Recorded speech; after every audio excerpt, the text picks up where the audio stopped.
In the remote desert of Sasabe, Arizona, a key corridor for asylum seekers in 2023 and 2024, and a region often traveled by humanitarians, law enforcement, armed groups, and ranchers, longtime Tucson Samaritan Gail Kocourek says her mission to aid migrants took a frightening turn earlier this year when she and another volunteer were detained at gunpoint by plainclothes federal agents near the U.S.-Mexico border. According to Gail, 2 days before her apprehension, she learned that a vigilante had filmed himself draining a water tank provided by Humane Borders. When she later drove by the border wall, she said she saw 3 armed individuals she believed were vigilantes. And we come over this hill and there's this vehicle blocking. So I was convinced in my mind that these were vigilantes. And I've seen a lot of vigilantes down here, and that was the first thing that came to my mind. Please film them, get their license plates. We don't engage, let's continue on. And that's what we did. So we continued to the end of the wall. There's nobody down there. We're turning around to come back, and I see a vehicle coming over a distant hill. And I say, it's not Border Patrol. It's probably those vigilantes. I do not want to encounter them at the end. I go around them and keep going. And down a couple of hills, I see Border Patrol parked.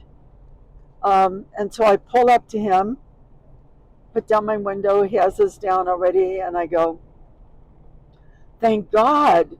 And Evan says, we're being chased by guys with guns. And he knew who I was because he said hi. And he was friendly. And then he got a call on his radio. He says, turn off your vehicle. I go, what? Turn off your vehicle.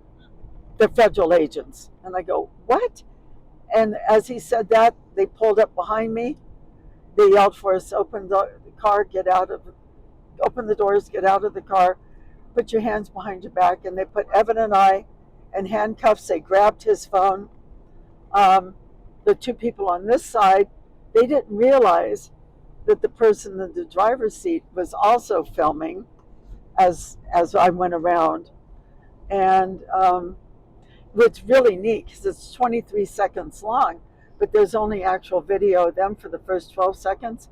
If you listen to the entire thing, you could hear me saying, somebody find the satellite phone and call Border Patrol. To me, that's in my defense, right? So, and I said, are you going to file charges? And he goes, we will be filing charges. On what grounds? I said, on attempted murder of a federal agent. Well, they had alleged that it could be attempted murder, which was ridiculous. They were nowhere near this agent. And obviously Gail was not trying to hit anybody, wasn't close to hitting anybody. That was just ridiculous. Mm-hmm. And I think that was made up in order to threaten them and scare them. And obviously there was no charges against them. The investigation was closed, no charges from the U.S. Attorney's Office. So it is our contention that there was no valid reason to confront them, to point guns at them, and ultimately to hold them in handcuffs and one person on the ground for any amount of time. 74-year-old Gail Kocourek and 22-year-old Evan Spry are being represented by civil rights attorney Paul Gattone in their claims against U.S. Immigration and Customs Enforcement, the parent agency of Homeland Security investigations. They allege federal agents assaulted them, falsely arrested them, and caused them emotional distress. The incident happened on March 12th near the border town of Sásabe, about 70 miles southwest of Tucson, Arizona. Both are seeking more than $500,000 each in damages, including attorney's fees for pain and suffering. Attorney Paul Gattone says his office has not received any acknowledgement from Homeland Security investigations.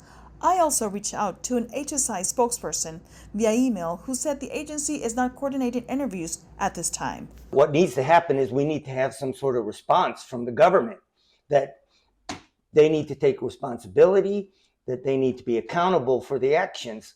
And so while we're in a little bit of a holding pattern, we're still working up the case, we're still investigating, we're still working with the clients, and we believe that we will be needing to file affirmative litigation, a federal civil rights lawsuit in federal court.